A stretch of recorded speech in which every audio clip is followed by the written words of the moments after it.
बाबाची हात उभार.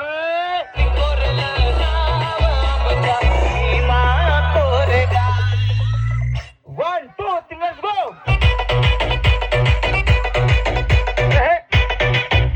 त्याला झकायचं नाही, हात वर.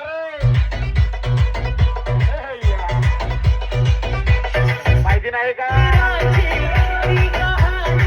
ओरिजिनल गोटे कलूर वाला याला तर म्हणतात फक्त योगेश शेटची पावर.